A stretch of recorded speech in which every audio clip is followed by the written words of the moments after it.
أعوذ بالله السميع العليم من الشيطان اللعين الرجيم بسم الله الرحمن الرحيم الحمد لله الملك الحق المبين المتصاغر لعظمته جبابرة الطاغين المتخاضع لكبريائه عتاة المتمردين المعترف بربوبيته سائر الخلق أجمعين والصلاة والسلام والتحية والإكرام على أشرف النبيين وخاتم المرسلين سيدنا ومولانا أبي القاسم محمد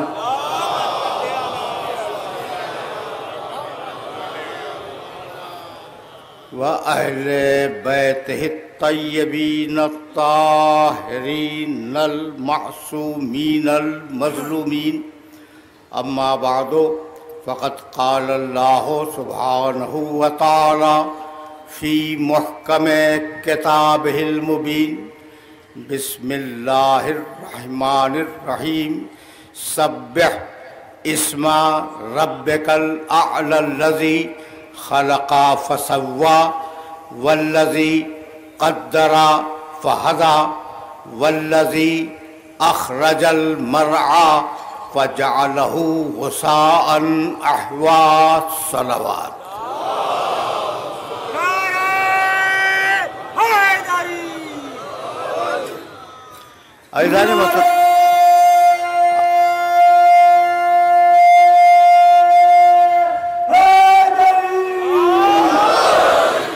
عزیزان محترم،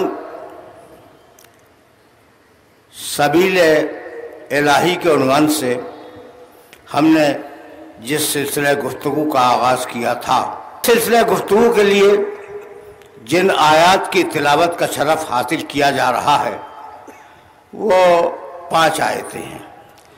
سبح اسم ربک الاعلی، تسبیح کرو اپنے بلند ترین رب کی، نہیں اس کے نام کی، بلند ترین رب کے نام کی تسبیح کرو۔ الذی خلق فسوى، یہ تمہارا رب وہ ہے جس نے بہترین تخلیق عطا کی اور جتنی ضرورت کی چیزیں تھیں بہترین طریقے سے تمہیں عنایت فرما دیں۔ یہ ترجمہ بار بار میں دہرا رہا ہوں تاکہ ذہن میں محفوظ ہو جائے۔ والذی قدر فہدی، اور جس نے ہر چیز کی ایک تقدیر معین کی اور ہر چیز کی ہدایت کی۔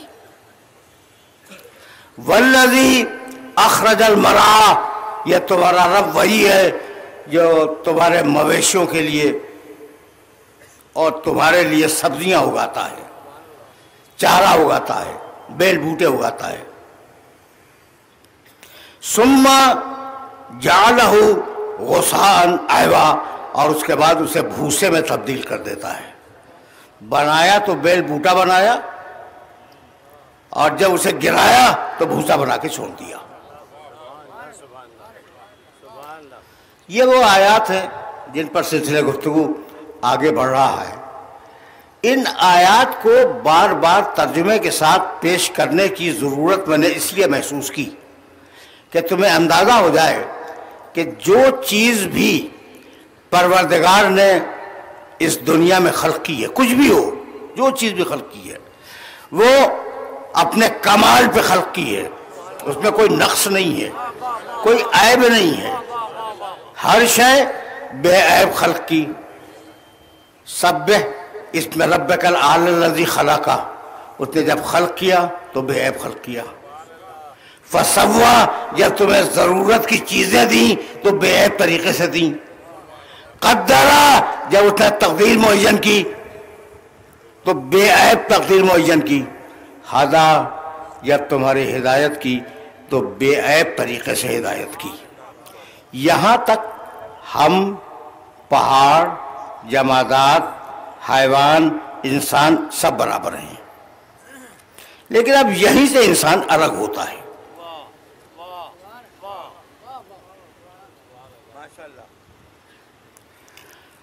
بہت بڑا مجمع ہے، اور کبھی کبھی یعنی یہ نہ سمجھیے گا کہ مسودہ بھول گیا۔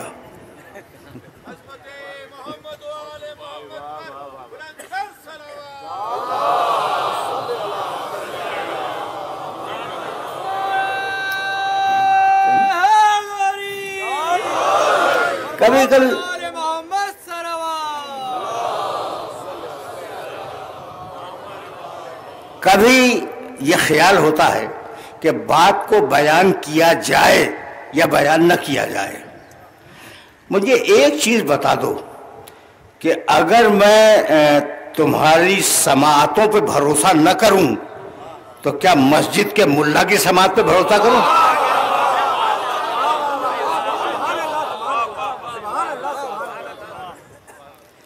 بہت سے لوگ ایسے اس مجمع میں بیٹھے ہوئے ہیں کہ قرآن ان کے گھر میں نازل ہوا، ان کے باپ دادا پہ نازل ہوا، تو ظاہر ہے کہ جس کے باپ دادا پہ نازل ہوا ہوگا وہ قرآن کو بہتر سمجھے گا نا، تو وہ اسی لیے پیش کرتا ہوں میں۔ تو اب بات کیا کہہ رہا تھا میں؟ بات یہ کہہ رہا تھا کہ انسان شریک ہے ان ساری باتوں میں جن کا تذکرہ ان آیات مبارکہ میں کیا گیا، لیکن اب انسان الگ ہو رہا ہے، اور وہ الگ ہو رہا ہے اپنی عقل کی بنیاد پر۔ بہت آرام سے سننا، ہو سکتا ہے کہ سطح عمومی سے بلند ہو جائے بات۔ انسان بلند ہو رہا ہے اپنی عقل کی بنیاد پر۔ وَلَقَدْ كَرَّمْنَا سورہ بنی اسرائیل، 17واں سورہ قرآن مجید کا اور 70ویں آیت، وَلَقَدْ كَرَّمْنَا بَنِي آدَمَ وَحَمَلْنَاهُمْ فِي الْبَرِّ وَالْبَحْرِ وَرَزَقْنَاهُمْ مِنَ الطَّيِّبَاتِ وَفَضَّلْنَاهُمْ عَلَى كَثِيرٍ مِّمَّنْ خَلَقْنَا تَفْضِيلًا۔ ہم نے ساری مخلوقات میں آدم کے بیٹوں کو عزت دی۔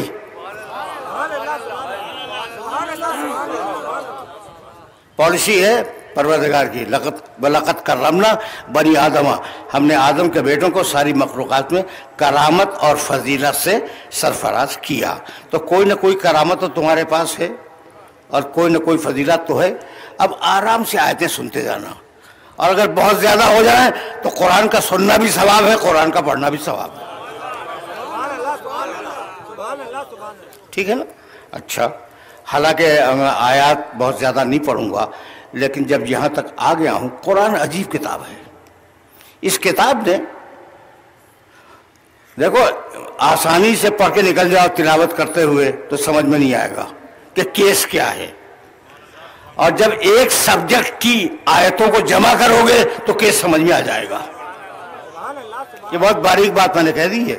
وہ لوگ جو قرآن فہمی کا ذوق رکھتے ہیں ان کے لیے یہ جملہ ہدیہ ہے کہ اگر ایک موضوع کی آیتیں جمع کرو گے تو تمہاری سمجھ میں وہ موضوع آ جائے گا، اور اگر تلاوت کرتے ہوئے گزر گئے تو سمجھ میں نہیں آئے گا۔ بس قرآن نے جب انسان پہ گفتگو کی تو اس شان کے ساتھ گفتگو کی کہ بسم اللہ الرحمن الرحیم، ہل اتی علی الانسان حین من الدہر لم یکن شیئا مذکورا۔ انسان پر یقیناً ایک ایسا زمانہ گزرا کہ جب انسان قابل ذکر نہیں تھا۔ پڑھ لکھے ہو، انسان پر ایک مرتبہ پھر ترجمہ کر رہا ہوں، انسان پر یقیناً ایک زمانہ ایسا گزرا ہے جب انسان قابل ذکر نہیں تھا مگر قابل ذکر نہیں تھا۔ تو کہاں تھا؟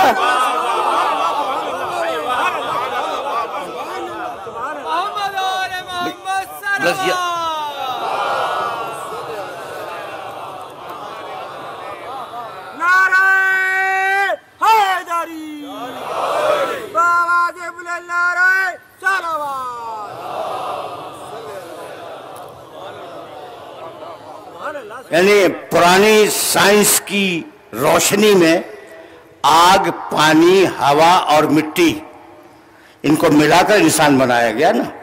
تو انسان کا کچھ حصہ آگ میں تھا، کچھ ہوا میں تھا، کچھ مٹی میں تھا، کچھ پانی میں تھا.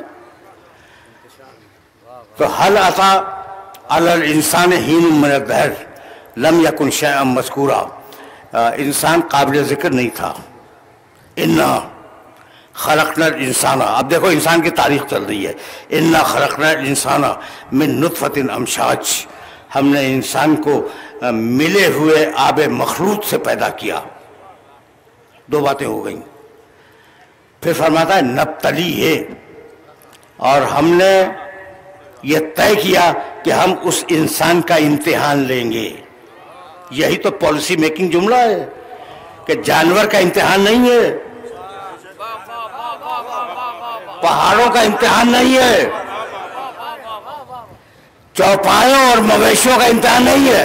نبتلی، ہم نے یہ فیصلہ کیا کہ ہم انسان کا امتحان لیں گے. فجعلناہ سمیعا بصیرا، تو ہم نے انسان کو سمیع بنایا اور بصیر بنایا. سمیع کے معنی سننے والا اور بصیر کے معنی دیکھنے والا. دیکھو اب ایک جملہ یہاں بھی کہتا چلوں. عربی میں سننے والے کے لیے ایک لفظ اور بھی ہے جس سے سب واقف ہے، سامع. سامع بھی تو کہتے ہیں نا سننے والے کو. یہاں سامع بنایا ہم نے انسان کو نہیں، سمیع بنایا. اور باصر بنایا نہیں، ہم نے بصیر بنایا. سننے والا بنایا اور دیکھنے والا بنایا. اب سمیع میں اور سامع میں فرق کیا ہے؟ بصیر میں اور باصر میں فرق کیا ہے؟ اگر یہ فرق سمجھ میں آ گیا تو میری محنت سہارت ہو گئی. سامع جو سنے، سمیع جو توجہ سے سنے.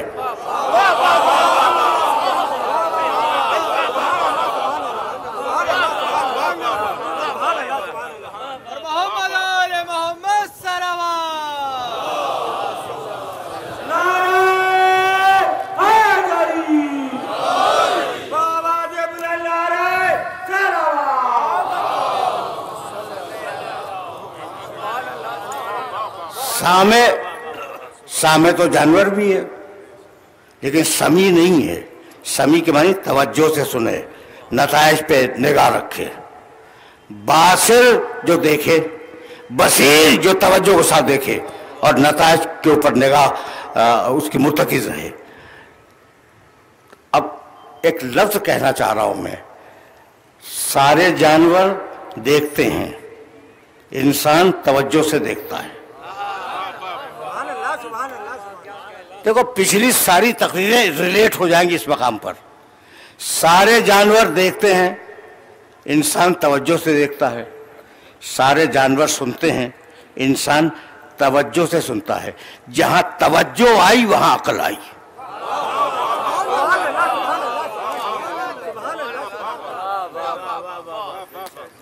جہاں توجہ آئی وہیں پہ عقل آ گئی.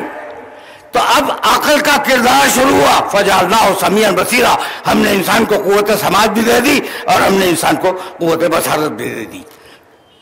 اب سورہ احزاب سے ایک آیت پڑھنے جا رہا ہوں. بہت زیادہ وقت نہیں لوں گا لیکن ضروری ہیں یہ آیات، ضروری ہیں. سورہ احزاب 33واں سورہ ہے قرآن کا اور اس سورہ کی 72ویں آیت. انا، آرام سے سننا، انسان کے سلسلے میں اللہ کا بیان. انا عرضنا الامانۃ علی السماوات والارض والجبال فابین ان یحملنها واشفقن منها وحملها الانسان انه کان ظلوما جہولا. یہ مفسرین نے کہا کہ قرآن مجید کی مشکل ترین آیتوں میں شامل ہے اور آج میں تمہارے لیے آسان ترین بناؤں گا اس آیت کو.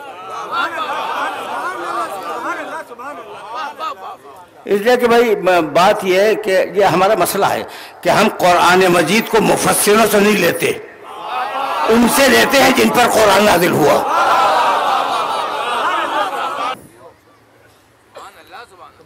اب یہ بیچ بیچ میں جو شاعری چلتی ہے یہ مجلس کے اندر مجلس ہے، ٹھیک ہے نا؟ اب ظاہر ہے کہ اس کے اوپر تو میں کوئی جملہ کہوں گا نہیں. بھائی کب تک ابو طالب کے ایمان کو پیٹتے رہو گے؟ بات ختم ہو گئی. بھائی میں اتنا جانتا ہوں کہ اس رسول کے عہد کے ہر کافر کو کافر پالنے کا تو موقع ملا، لیکن نبی پالنے کا موقع ابو طالب کے علاوہ کسی کو نہیں ملا.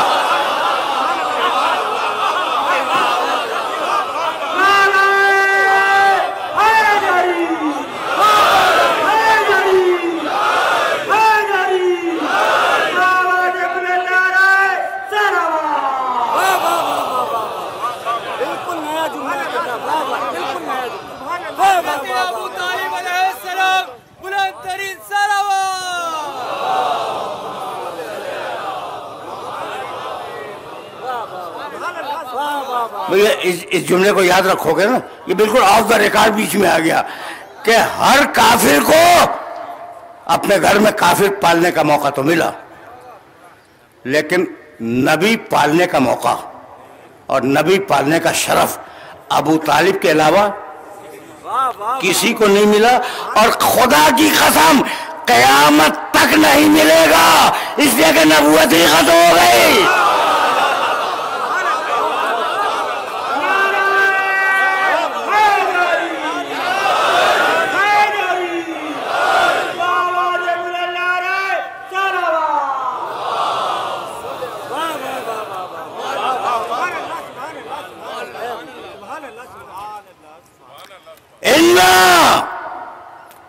پھر جا رہا ہوں واپس آیت کی طرف.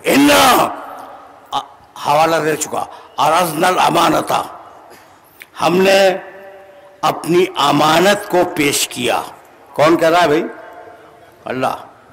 انا عرضنا الامانۃ علی السماوات والارض والجبال، ہم نے آسمانوں سے کہا ہماری امانت کو اٹھا لو. ہم نے زمین سے کہا میری امانت کو اٹھا. میں نے پہاڑوں سے کہا کہ بھائی نہ آسمان اٹھاتا ہے نہ زمین اٹھاتی ہے، تم اٹھا لو.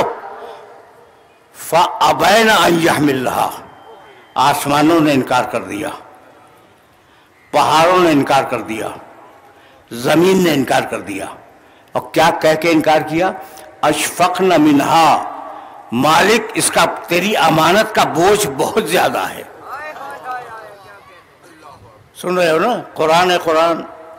وَحَمَلْهَا الْإِنسَانُ، وہیں کہیں انسان کھڑا ہوا تھا، وہ آگے بڑھا اور اس نے اس امانت کو اٹھا لیا. سن لیا تم نے؟ پہاڑوں نے منع کر دیا، زمین نے منع کر دیا، آسمانوں نے منع کر دیا. انسان نے سنا اور انسان نے اس امانت کو اٹھا لیا. إِنَّهُ كَانَ ظَلُومًا جَهُولًا، انسان ظالم بھی تھا اور انسان جاہل بھی تھا. بھائی انسان نے کیا غلط کام کیا تھا؟ اللہ نے خود ہی کہا تھا نا کہ امانت کو اٹھاؤ. غلط کام تو نہیں کیا، تو بھی تعریف کرو، برائی کیوں کر رہے ہو؟ کتنی عجیب بات ہے. اس لیے میں نے یہ جملہ عرض کیا تھا کہ مفسرین کے لیے مشکل ترین جو آیات ہیں قرآن مجید کی، ان میں سے ایک ہے کہ بھئی کیا کریں. اگر وہ ظالم تھا اور اگر وہ جاہل تھا تو پھر مقام تعریف تو نہیں ہے، کہہ دے کہ اس نے بھی امانت کو منع کر دیا تھا. تو مقام تعریف میں یہ کہنا کہ انسان جاہل تھا، انسان ظالم تھا. بھئی توجہ رکھنا، اس لیے کہ اس مرحلے فکر سے اب بات کو آگے نہیں جانا. انسان ظالم تھا، انسان جاہل تھا. پریشان ہو گئے یا نہیں ہو گئے نا پریشان کہ بھئی آیت پھنس گئی. ایک مرتبہ اور سنو، اور آیت کے باہر سے جواب نہیں دوں گا، آیت کے اندر جواب موجود ہے، اور یہی قرآن کا معجزہ ہے. وَحَمَلَهَا الْإِنسَانُ إِنَّهُ كَانَ ظَلُومًا جَهُولًا، انسان نے آگے بڑھ کر اس امانت کو اٹھا لیا. وہ ظالم تھا، وہ جاہل تھا، امانت اٹھانے سے پہلے ظالم بھی تھا، جاہل بھی تھا، ادھر امانت اٹھائی، ظلم عدل سے بدل گیا اور جہالت علم سے بدل گئی۔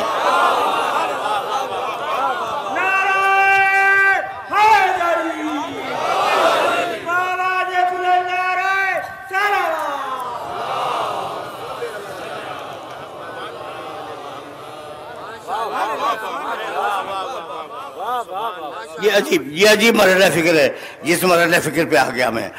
تو اب انسان نے اس امانت کو اٹھا لیا، یہ ہے امانت عقل۔ یہاں تک آ گئے نا۔ اور اب سورہ مومنون 23واں سورہ قرآن مجید کا، کتنی آیتیں سناؤ؟ لقد خلقنا الانسان من سلالۃ من طین، آرام سے سنو، قرآن ہے قرآن۔ ہم نے اس انسان کو مٹی کے عرق سے نکالا، ست سے نکالا، اور ست ہندی کا لفظ ہے، اس کا اردو میں ترجمہ کر لو جوہر۔ ہم نے مٹی کے جوہر سے انسان کو نکالا، من سلالۃ من طین ثم جعلناہ نطفۃ فی قرار مکین، پھر ہم نے اسے نطفہ بنا کر رحم مادر میں منتقل کر دیا۔ ثم جعلنا النطفۃ علقۃ، پھر ہم نے اس نطفے کو جمع ہوا خون بنا دیا۔ فخلقنا العلقۃ مضغۃ، اور پھر ہم نے اس جمے ہوئے خون کو گوشت کا لوتھڑا بنا دیا۔ بس توجہ رکھنا، نطفہ تھا، علقہ بنا، پھر مضغہ بنا، اور مضغے کے بعد جانتے کہتے ہیں ثم، پھر ہم نے یہ ثم کے لیے زحمت دے رہا ہوں میں، پھر ہم نے اس میں ہڈیاں اگا دیں۔ جب ہڈیاں اگ گئی نا، فَكَسَوْنَا الْعِظَامَ لَحْمًا، تو ہم نے اس کے اوپر گوشت منڈ دیا۔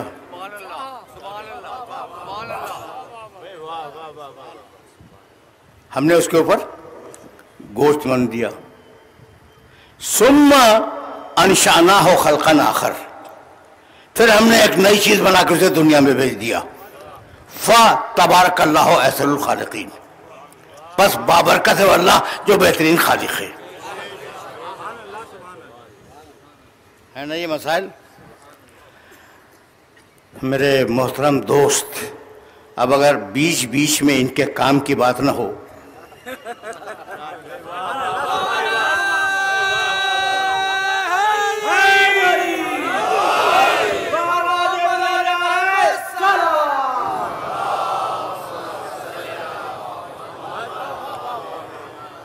تو اس میں لطف نہیں ہے۔ اچھا بھائی، اب ایک اس آیت میں ایک لفظ استعمال ہوا ہے ثم، ثم کے معنی پھر، اور ایک لفظ استعمال ہوا ہے فا، فا کے معنی پھر، یعنی دونوں لفظوں کے ایک ہی معنی ہیں، ثم یعنی پھر، فا یعنی پھر، لفظ دو ہیں، معنی ایک ہے۔ لقد خلقنا الانسان من سلالۃ من طین، ہم نے مٹی کے ست سے انسان کو نکالا۔ ثم ہے یہاں، جعلناہ نطفۃ فی قرار مکین، اور پھر ہم نے ایک لمبے پروسیس کے بعد اسے نطفہ بنا کر رحم مادر میں منتقل کیا۔ پھر خلقنا النطفۃ علقۃ، پھر ہم نے اس نطفے کو جمع ہوا خون بنا دیا۔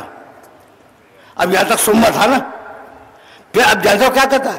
فَخَلَقْنَا الْعَلَقَةَ مُضْغَةً، پھر ہم نے اس علقے کو، جمع ہوئے خون کو لوتھڑا بنا دیا۔ اب یہاں فا آ گیا، ثم نہیں ہے، ٹھیک؟ فَخَلَقْنَا الْمُضْغَةَ عِظَامًا، اور ہم نے پھر اسے ہڈیوں میں تبدیل کر دیا، فا۔ بھائی توجہ رکھنا کہ ہم نے بہت ہی توجہ رہے، اس لیے کہ میں چاہ رہا ہوں کہ یہ میسج مکمل طریقے سے پہنچ جائے اور ایک ایک سننے والے تک پہنچ جائے۔ لقد خلقنا الانسان من سلالة من طين ثم جعلناه نطفة في قرار مكين فخلقنا النطفة علقة وخلقنا العلقة مضغة فخلقنا المضغة عظاما فکسونا العظام لحما، اور ہم نے یہ چل رہے ہیں آگے ثم بعد میں ثم، بیچ میں چل رہے ہیں. تبارک اللہ احسن الخالقین، بس بابرکت ہے وہ اللہ جو بہترین خلق کرنے والا ہے. تو ثم کے معنی بھی پھر اور فا کے معنی بھی پھر. یہ ثم اور فا یہ دونوں استعمال کیوں ہوئے؟ کہیں ثم کہیں فا، کہیں فا کہیں ثم، یہی ہوا ہے نا. تو جہاں پروسیس میں کام ہو رہا تھا،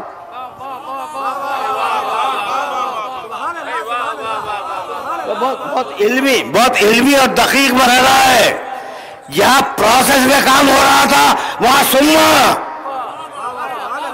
اور جہاں بلا فصل ہو رہا تھا وہاں فا.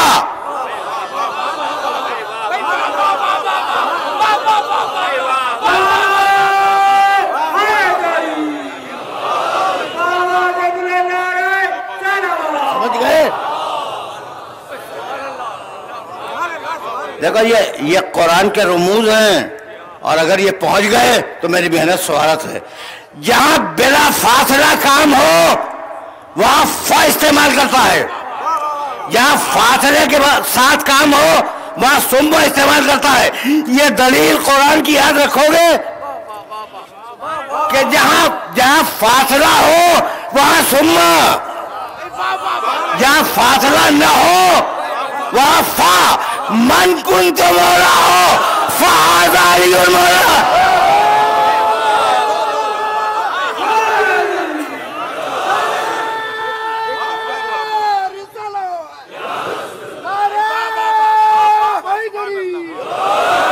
تو اب سلسلے گفتگو میں گنجائش زیادہ نہیں رہ گئی ہے اور میں اب تیزی سے آگے بڑھوں گا. اچھا بھائی، تو تخلیق بتلائی، انجام بتلایا، مختلف مقامات کی آیتیں ہیں، کیسے بنایا وہ بھی بتلا دیا، کس کام کے لیے بنایا وہ بھی بتلا دیا، اور کیوں ہم نے تم پر اس کام کو لاد دیا وہ بھی بتلا دیا. چونکہ ہم نے تمہیں عقل دی ہے. بس میرے دوستو،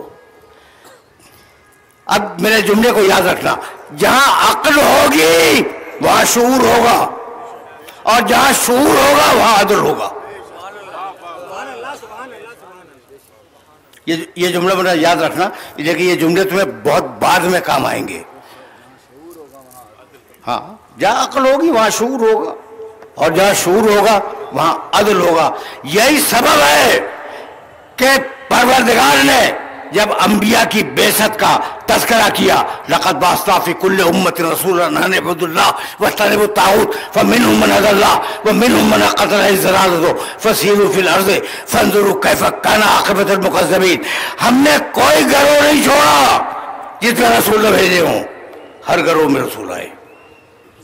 لقد ارسلنا رسلنا بالبینات وانزلنا معهم الکتاب والمیزان. اب پالیسی کا اعلان کر رہا ہے. ہم نے معجزے دیے رسولوں کو، دلیلیں دیں، کتاب دی، ہم نے انہیں ایک ترازو بھی دے دی. کس کو دی؟ رسولوں کو. تو ہر رسول ترازو لے کے آیا تھا، قرآن میں لکھا ہے. اب وہ ترازویں گم ہو گئیں یا کیا ہوا کچھ نہیں معلوم. تو کبھی اگر موقع ہوا تو اس ترازو کے متعلق بھی کچھ آپ کی خدمت میں عرض کروں گا. ٹھیک، ہم نے نبی بھیجے، کتاب و میزان کے ساتھ ان کو بھیجا. کیوں بھیجا؟ لِيَقُومَ النَّاسُ بِالْقِسْطِ، تاکہ لوگ عدل پر قائم ہو جائیں. اب گفتگو کو معین فرما لیں. بہترین بنایا، ہر چیز بہترین، ضرورتیں بہترین طریقے سے پوری کی. مقصد کیا ہے؟ عدل پہ قائم ہو جاؤ. یہاں تک تو میرے ساتھ آ گئے نا بھائی؟ بہت توجہ رکھنا، اس لیے کہ فکر یہاں سے آگے بڑھ رہی ہے اور گفتگو مسلسل ہے. اب تھوڑا سا مجھے آگے جانا ہے، تھوڑا سا، زیادہ نہیں. گفتگو مسلسل ہے. تو انبیاء اس لیے بھیجے کہ تم عدل پر قائم ہو جاؤ. پیغمبر اکرم کے لیے سورہ شورى میں ارشاد فرمایا امرت لأعدل بینکم، مجھے تو بھیجا ہی اس لیے گیا ہے کہ میں تمہارے درمیان عدل کروں. اب عدل کی 2-3 آیتیں تم نے سن لی، ایک پیغمبر اکرم سے متعلق، دوسری سارے انبیاء سے متعلق. پیغمبر نے کہا کہ مجھے حکم دیا گیا ہے کہ میں تمہارے درمیان عدل کروں. حکم دیا گیا ہے مجھے، یعنی میری غرض بعثت اور میرا مقصد بعثت یہ ہے کہ میں تمہارے درمیان عدل کروں. اور اب اسی قرآن نے کہا 2 مقامات پہ آئے تھے، بہت چھوٹی سی ہے، بعداً للقوم الظالمین، یہ ظالم ہم سے بہت دور ہیں. پالیسی دیے عادل، جو عدل کرے وہ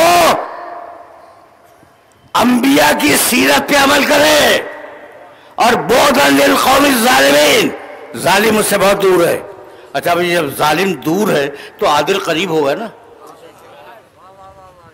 خود ہی جوڑتے جاؤ. اب مجھے یہ جملے کہنے کی ضرورت نہیں ہے کہ جب ظالم کو اللہ نے کہا کہ دور چلا جا، ہٹ جا میری نگاہوں کے سامنے سے، تو جب ظالم ہٹے گا تو عادل قریب آئے گا نا. تو جتنا ظالم دور اتنا عادل قریب، اور جو عدالت کی آخری منزل پہ آ جائے وہ معصوم.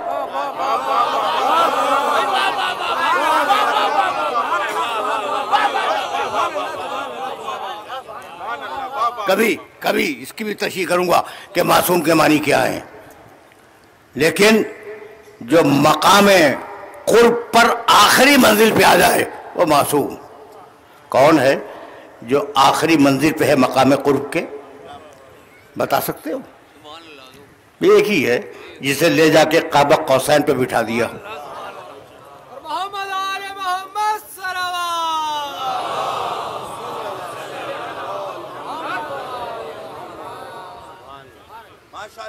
میری مجبوری یہ ہے کہ میں ایجنڈا بنا کے تو نہیں بولتا، اور بعض مراحل ایسے ہوتے ہیں کہ ان میں سوچنا پڑتا ہے کہ کیا بیان کیا جائے اور کیا نہ بیان کیا جائے. کہاں بٹھایا بھائی؟ قاب قوسین کے اوپر. قاب قوسین کائنات کی سب سے بلند جگہ. یہ ذہن میں رہے آپ کے. بہت میں نے آسان ترجمہ کر دیا. قاب قوسین جو کائنات کی سب سے بلند جگہ ہو اس کا نام ہے قاب قوسین. دیکھیے میں اس توجہ رکھنا، میں اس ممبر پہ بیٹھا ہوا ہوں، میرے سامنے جو لوگ ہیں نظر آ رہے ہیں، دیوار کے پیچھے کیا ہے مجھے نہیں معلوم. ٹھیک، اچھا ادھر والے میری طرف دیکھ رہے ہیں، ان کے پیچھے کیا ہے انہیں نہیں معلوم. سمجھ رہے ہو نا؟ لیکن اگر کوئی شامیانے کی چھت پہ جا کے بیٹھ جائے تو ادھر بھی دیکھے گا ادھر بھی دیکھے گا.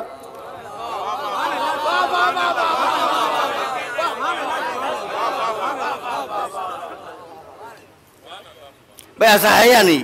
اس سے زیادہ آسان تو میں مثال پیش کر بھی نہیں سکتا تھا کہ شامیانے کی چھت پہ اگر کوئی چلا جائے تو دائیں بھی دیکھے گا، بائیں بھی دیکھے گا، پیچھے بھی دیکھے گا، آگے بھی دیکھے گا، ہر طرف اس کی نگاہ ہوگی.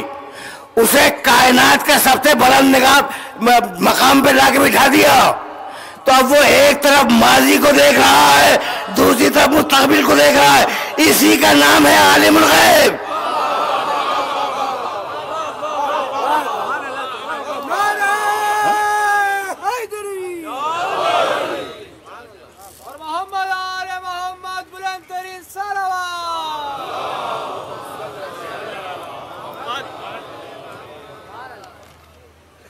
بھائی بہت توجہ رکھنا، اس لیے کہ بہت دیر میں آیا ہوں اپنے رسول تک، بہت دیر میں آیا ہوں، اور اب اتنا وقت نہیں ہے کہ میں تفصیلی طور پر اس موضوع کو آگے بڑھا سکوں. تو اب وہ بیٹھا ہوا ہے قاب قوسین پر، پورا ماضی اس کے نگاہوں کے سامنے، پورا مستقبل اس کے نگاہوں کے سامنے. ایک لفظ کہنا چاہ رہا ہوں، اور وہ لفظ اگر پہنچ گیا تو میری آج کی محنت سوارت ہے۔ میرا محمد رسول اللہ کہاں بیٹھا ہے بھائی؟ قاب قوسین پر۔ ایک طرف پورا ماضی دیکھ رہا ہے، ایک طرف پورا مستقبل دیکھ رہا ہے۔ بھائی اسی کو تو حاضر ناظر کہتے ہیں۔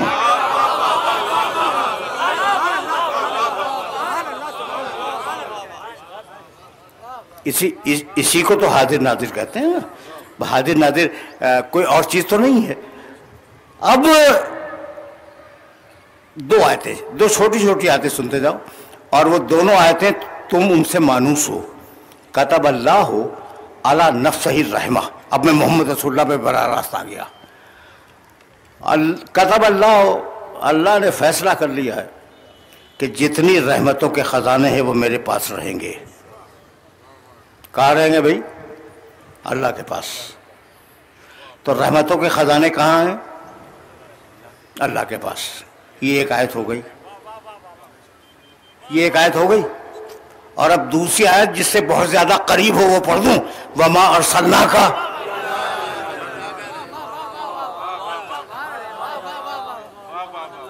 وما ارسلناک الا رحمتا للعالمین۔ خزانے اس کے پاس، عالمین کے لیے رحمت بنایا اسے، تو اس کا خزانہ اس کے ذریعے ملے گا۔ کہ اللہ کی رحمت جو تقسیم ہو رہی ہے،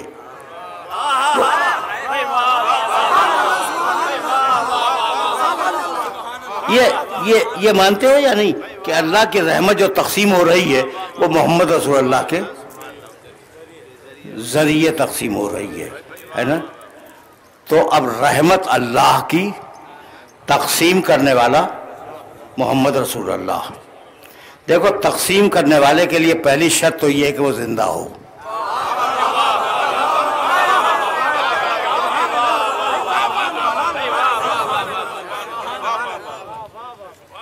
اب اس میں نہ کوئی منطق ہے، نہ کوئی فلسفہ ہے، نہ قرآن مجید کی آیت ہے، بس تقسیم ہو رہی ہے رحمت اللہ کی محمد رسول اللہ کے ذریعے۔ پہلی شرط تو تقسیم کرنے والے کے لیے یہ ہے کہ وہ زندہ ہو۔ دوسری شرط یہ ہے کہ چیز اس کے کنٹرول میں ہو۔ تیسری شرط یہ ہے کہ وہ دینے والے کے قریب ہو، لینے والے کے، دینے والے کے نہیں، لینے والے کے قریب ہو، ٹھیک ہے نا؟ اور چوتھی شرط یہ کہ اسے معلوم ہو کہ اس کو کتنا دینا ہے۔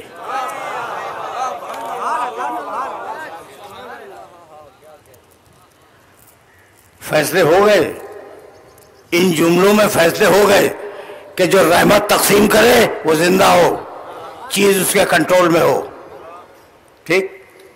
کس کو کتنی دینی ہے یہ بھی معلوم ہو، کس کی کیا حاجت ہے یہ بھی معلوم ہو، وہ قریب ہو لینے والے سے۔ تو یا تو آیت کا انکار کر دو یا پھر تسلیم کرو کہ میرا محمد زندہ بھی ہے اور کائنات پہ تصرف بھی رکھ رہا ہے۔ ٹھیک ہو، دیکھو اب وقت نہیں ہے، اگر وقت ہوتا تو میں تفصیلات میں جاتا، ممکن اگر یاد رہ گیا تو کل دیکھوں گا۔ قرآن نے اسی کو دو لفظوں میں بیان کیا رسول کے لیے۔ شاہد وہ گواہ ہے، پوری کائنات کا گواہ ہے، بھائی دیکھ رہا ہے جب تو گواہی دے گا۔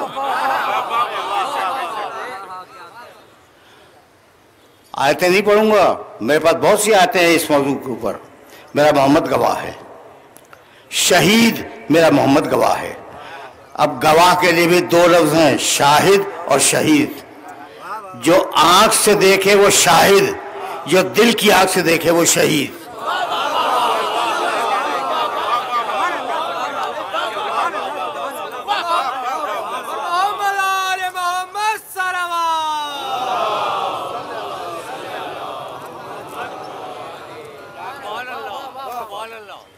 تقریر بہت قریب ہو گئی اپنے آخری مراحل سے، اور اب جو عرض کرنے والا ہوں میں اسے ذہن میں رکھنا،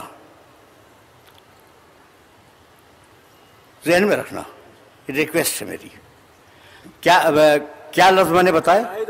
شاہد اور شہید، دو لفظ استعمال ہوئے ہیں رسول کے لیے، اور اب دونوں لفظ علی کے لیے استعمال ہوئے۔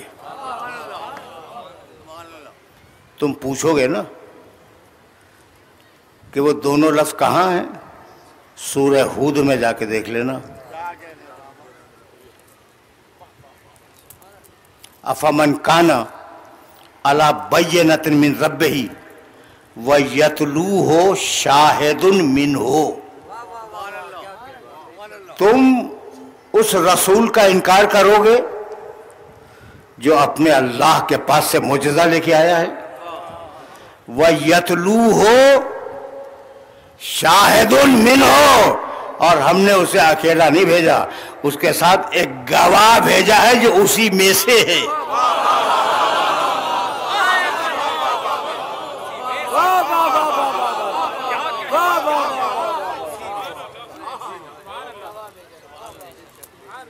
یتلوہ شاہد منہ.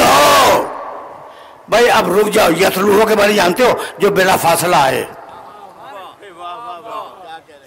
والشمس وضحاها والقمر اذا تلاها، سورج کی قسم اور چاند کی قسم جو بلا فاصلہ سورج کے پیچھے آئی. تو یتلو کے معنی کیا ہے؟ بلا فاصلہ ہے. افمن کان علی بینۃ من ربہ وَيَتْلُوهُ شَاهِدٌ مِّنْهُ. تم اس نبی کا انکار کرو گے جو اللہ کے پاس سے قرآن لے کے آیا، اور ہم نے بلا فاصلہ اس کے ساتھ ایک گواہ کر دیا. بھائی بہت توجہ رکھنا، اس لیے کہ اس مرحلے فکر سے بات آگے نہیں جائے گی. پروردگار کب گواہ دیا؟ رسول اللہ کو گواہ کب دیا؟ خانہ کعبہ سے دیا. گواہ تو خانہ کعبہ سے آیا تھا نا. کتاب اللہ کی آئی محمد کے گھر سے، اور علی محمد کا آیا خدا کے گھر سے. یہ مسائل ہیں، اور ان مسائل پر ظاہر ہے کبھی گفتگو ہوگی. اور اب مجھے کنفیوژن ہے کہ اب وقت نہیں رہا، لیکن اب دو جملے تو میں کہوں گا، میں کہے بغیر رہ نہیں سکتا. من ہو سمجھ گئے؟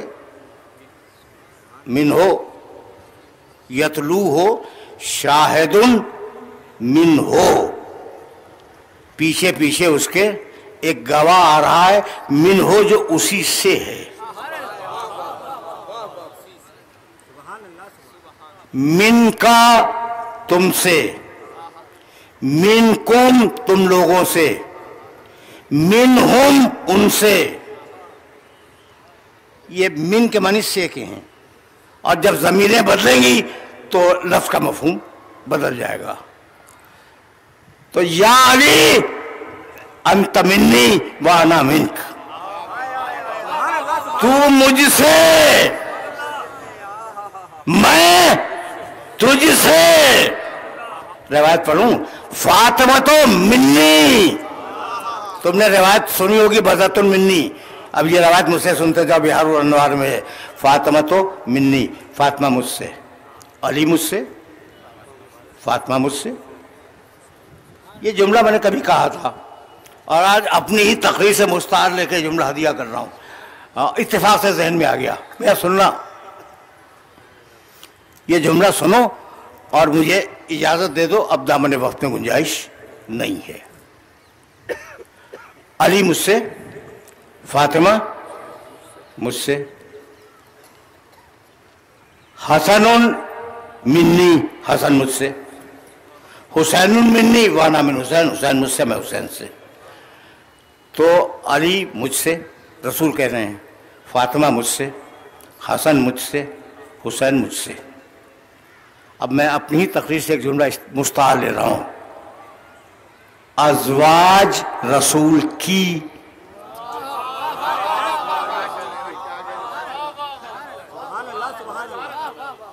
ازواج رسول کی، ساتھی رسول کے، اصحاب رسول کے.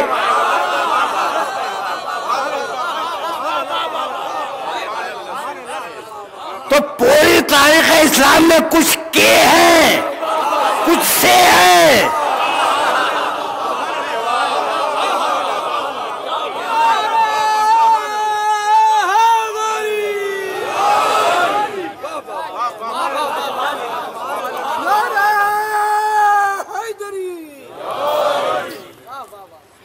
میری تقریر تمام ہو گئی، اور وہ لوگ جو مخصوص سماعت کا ذوق رکھتے ہیں انہیں ایک جملہ ہدیہ کر رہا ہوں۔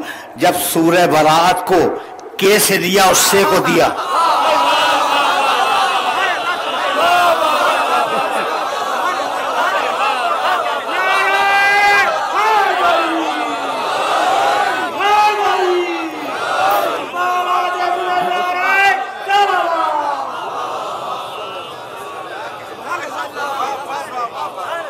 ٹھیک ہے نا بھائی؟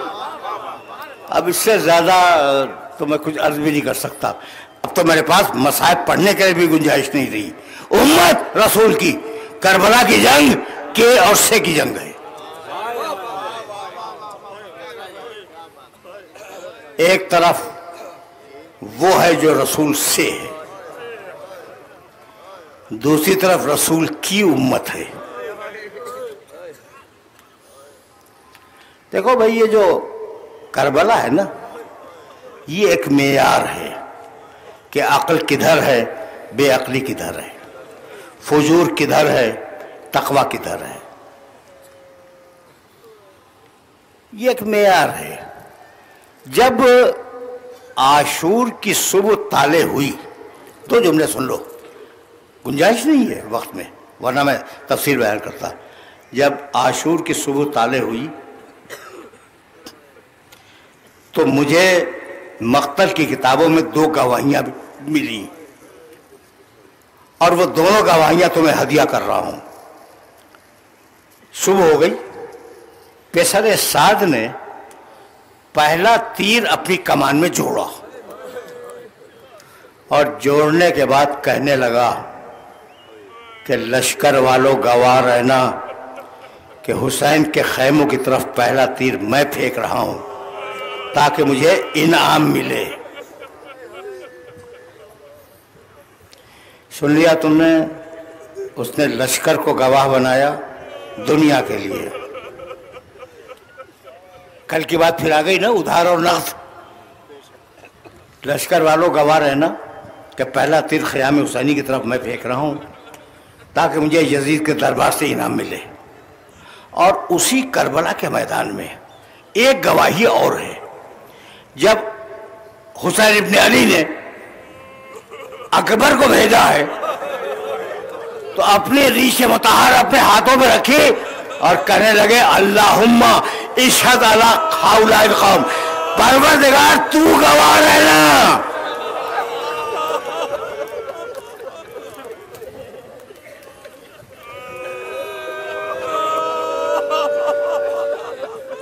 تمہاری سطحیں بلند ہو گئیں اور 2 یا 3 دقیقوں میں اس بات کو مکمل ہو جانا ہے، تو مجھے تیزی سے گزر جانے دو۔ دونوں گواہیاں سامنے دیکھ لی۔ 4000 تیر انداز تھے فوج یزید میں۔ جب انہوں نے دیکھا کہ امیر لشکر پہلا تیر پھینک رہا ہے تو ہر ایک کے دل میں انعام کی تمنا ہوئی، اور 4000 تیر چلے۔ آخری جملہ سنو، 4000 تیر چلے۔ جب 4000 تیر چلے تو حسین کے ایک صحابی نے دوسرے صحابی کو پکارا اور کہا وقت آ گیا مدد کا۔ اسی دن کے لیے تو ہماری ماں نے ہمیں پیدا کیا تھا۔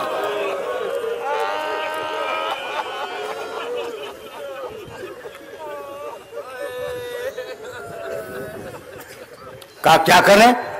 4000 تیر انداز، اور حسین کے لشکر میں 72 سینے بھی نہیں تھے جو ان تیروں کو روک سکتے۔ تم میرے جملے سے حیران ہو گئے؟ یہ میں نے جان بوجھ کے کہا، اس لیے کہ 72 سینوں میں وہ سینہ بھی تھا جو علی اصغر کا سینہ تھا۔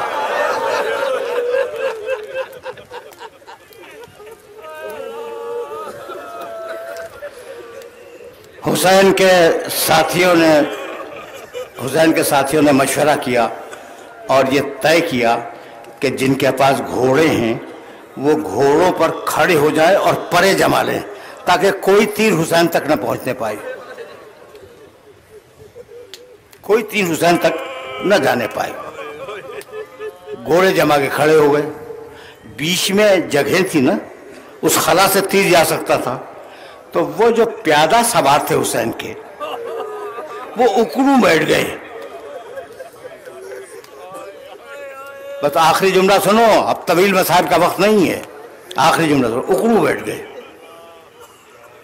جب تیر چلانے والے تیر پھینک پھینک کر عاجز آ گئے تو جنگ بندی ہوئی، رک گئی فوج، یزید کی فوج رک گئی، اور حسین اٹھے اپنے ساتھیوں سے کہنے لگے کہ چلو چل کے دیکھیں کہ کون ساتھی زندہ ہے کون ساتھی زندہ نہیں ہے۔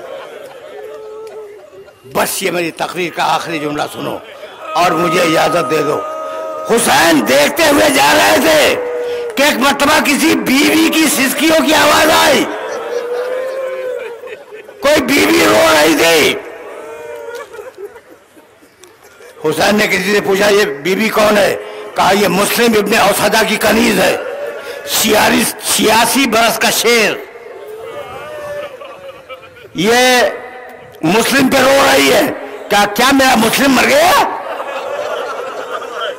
کہا نہیں فرزند رسول، ابھی مسلم میں جان ہے۔ آخری جملہ سنو، ابھی مسلم میں جان ہے۔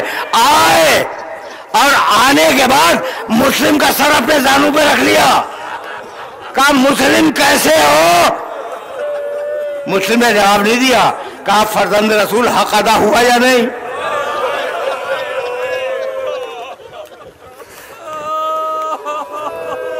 کہا مسلم تمہارا حق ادا ہو گیا۔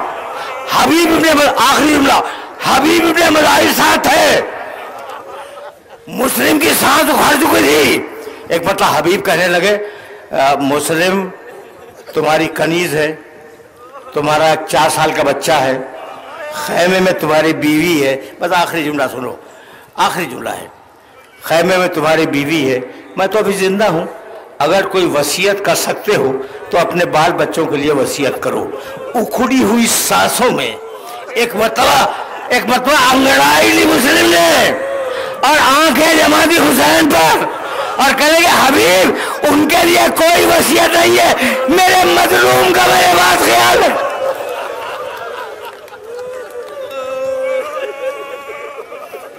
وَسَيَعْلَمُ الَّذِينَ ظَلَمُوا أَيَّ مُنْقَلَبٍ يَنْقَلِبُونَ۔